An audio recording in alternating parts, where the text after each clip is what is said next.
7 Ekim'den bu yana 1000 günü geçti. Katliam hala devam etmekte.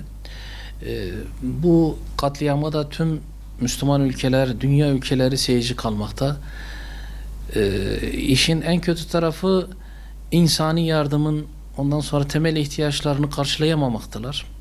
Buradaki Müslümanlar, Gazze halkı, Filistin halkı büyük bir yıkımın altında zaten ezilmiş durumda ve dünyadan hiçbir şekilde bir yardım götürülemiyor, verilemiyor.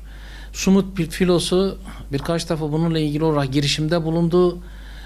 Bunu hepiniz biliyorsunuz.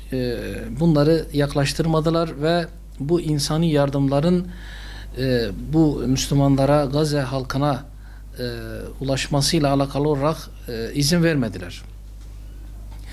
Bunun yanında yaz ayı geldi. Şu anda salgın hastalıklarla mücadele edilmekte. Böyle bir tehlike söz konusu. Salgın hastalıklarla ilgili bir tehlike söz konusu.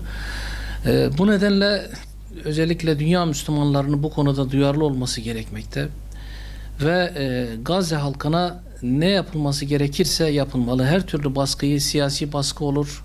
Bunun dışında farklı şekillerde uluslararası baskılarla bu yasağın kaldırılması ve bu yasağın kırılmasıyla alakalı olarak her türlü girişimin yapılması gerektiği kanaatindeyiz. Bununla ilgili olarak tüm Müslüman ülkeleri özellikle bu konuda duyarlı olmaya davet ediyoruz. İlk zamanlar boykotla ilgili gerçekten büyük bir hareketlilik vardı, büyük bir duyarlılık vardı. Şimdi bu duyarlılık ve bu hareketliği göremiyoruz. Özellikle medyada olsun, basında olsun, bunun yanında halklarda olsun, Müslümanlarda olsun. Bununla ilgili olarak herhangi bir duyarlılık göremiyoruz. Yani unutuldu. Kesinlikle bu unutulmamalı. Bu zulüm devam ediyorsa bu zulüm unutulmamalıdır diyorum. Bu nedenle boykot da unutulmamalıdır.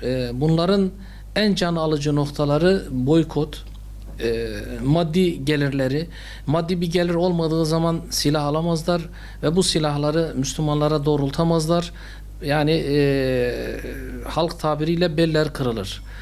Bu nedenle boykota önem verilmeli. Boykotun devam edilmesi hayati önem taşımaktadır. Bu nedenle Müslümanlarımızın özellikle Gazze halkına karşı bu zulmü yapan Yahudilere bu katiller için boykotun devam etmesi gerekmektedir. Boykot gerçekten önemli diyoruz.